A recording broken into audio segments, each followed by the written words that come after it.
Isinasaysay ngayong ika-4 na linggo sa karaniwang panahon ang pagdating ng Panginoon at kanyang mga alagad sa Kapernaum. Habang nagtuturo ang guro sa sinagoga, may isang lalaking inaalihan ng masamang espiritu ang lumapit kay Jesus at nangungot niyang sinabi nito, "Ano ang pakialam mo sa amin, Jesus na taga Nazaret? Kilala kita, ikaw ang banal na mula sa Diyos." Pinatahimik ito ng Panginoon at nagsimulang mangisay ang tao. Namalas na mga nakasaksi ang kapangyarihan ng salita ng Panginoon.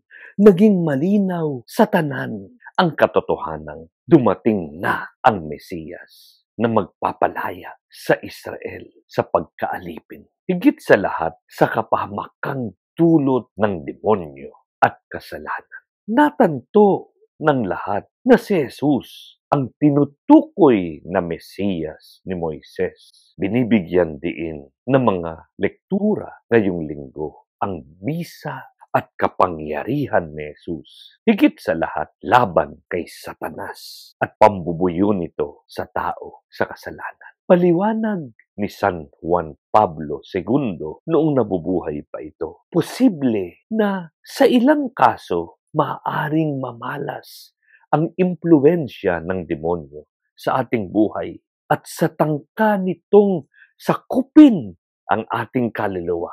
Noon at ngayon, laganap pa rin ang mga kaso ng pagsanib ng masamang espiritu sa tao katulad ng nasaksihan natin sa Ebanghelyo.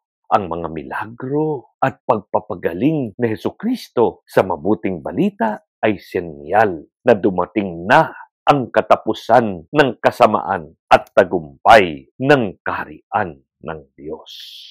Gayunpaman, hindi tumitigil sa panunukso ang demonyo. Patuloy niyang inaagaw ang tao sa biyaya ng Panginoon sa pamamagitan ng kasalanan. Paalala ng Iglesia, kailangang magbantay upang huwag mahulog sa bitag sapagkat katulad ng sabi ni San Pedro, hindi natutulog ang demonyo. Para siyang isang leon na nakaantabay upang tayo'y sakmalin.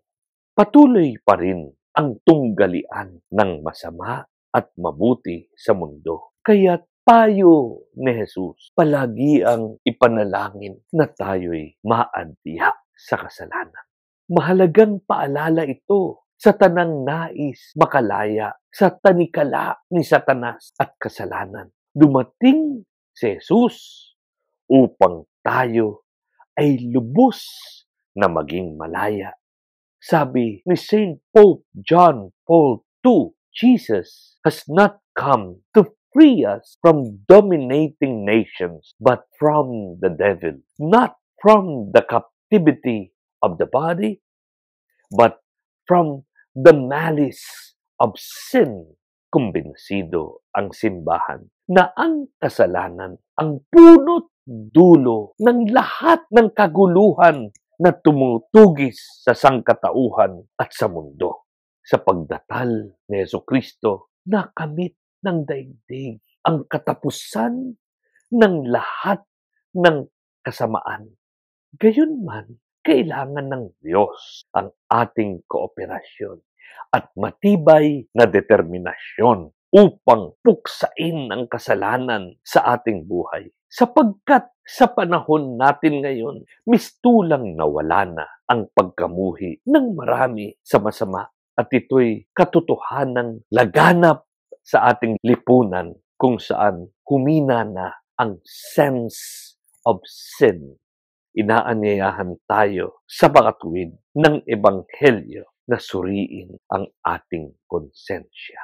Hamon ng Ebanghelyo ngayong linggo na sikaping ilayo ang sarili sa lahat ng dulot ng demonyo at paglabanan ang lahat ng uri ng panunukso. Hinahamon tayo ni Jesus na tunay na itakwil si Satanas sa ating buhay sa pamamagitan ng sinserong pagsisisi sa kasalanan. Nawa, makamit natin ang patawad ng Panginoon sa tapat na pangungumpisal at sikaping umiwas sa mga bagay na naglalayo sa atin sa Diyos. Sa huli, bilin ng simbahan. Let us sincerely ask God to purify us with His light, His love, and fire, so that the greatness of our vocation should never be lost sight of, so that we should never become trapped in spiritual mediocrity, which a half-hearted struggle against sin surely leads to. Muling mag-alab nawa ang pagmamahal natin sa sakramento ng kumpisal upang magkaroon tayo ng biyaya, lakas at tapang upang puksain ng demonyo at kasalanan.